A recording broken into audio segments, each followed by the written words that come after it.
Et alors maintenant qu'on a fait ça, on peut aussi mettre des effets. Alors plutôt que d'activer des effets sur les global volumes comme ça, si jamais vous avez besoin de faire un effet vraiment sur une caméra en particulier, eh ben on peut. Et ça, c'est là-dessus qu'on va jouer si on veut faire du depth of field par exemple.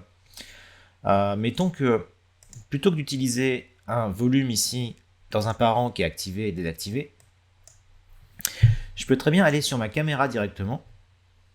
Donc là, vous voyez cette piste là, je peux la muter. Hein. Ici, j'ai des petites icônes, je peux la loquer, je peux la muter, un peu comme on le ferait dans After ou dans un autre logiciel.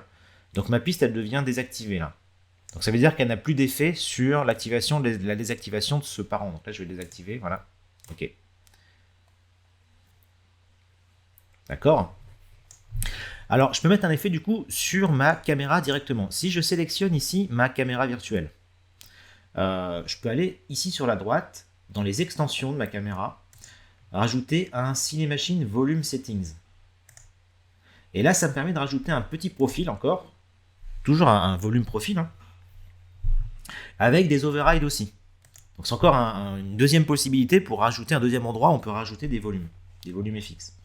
Et donc là-dessus, si je veux, je peux changer l'exposition de ma caméra par exemple. Hein. Vous voyez, je peux la mettre en mode fixe et faire une exposition très sombre. Et ce qui est intéressant, c'est que du coup, cette exposition va se mixer avec la deuxième caméra. La deuxième caméra, elle n'a pas de profil. Donc elle va subir le profil global, qui est ici, le global volume. Et la première a son profil qui a une exposition particulière. Donc en fait, ce qui va se passer, c'est que ma caméra va être très sombre au début.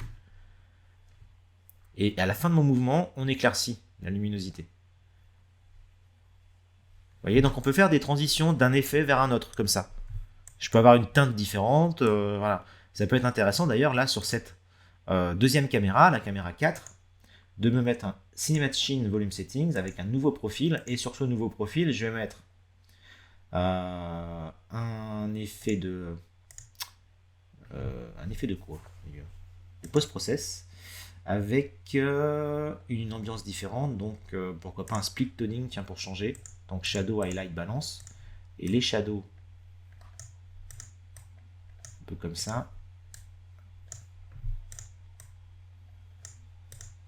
highlight,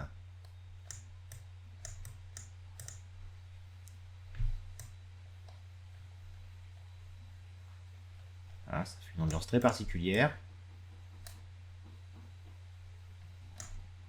comme ça, avec un override peut-être, correction de contraste, luminosité. Voilà. Ok, pourquoi pas. Donc là, normalement, je devrais avoir un changement progressif entre les deux ambiances. Vous voyez, c'est ce qui se passe. C'est-à-dire que là, effectivement, je suis sombre au début, on s'éclaircit et on change de teinte.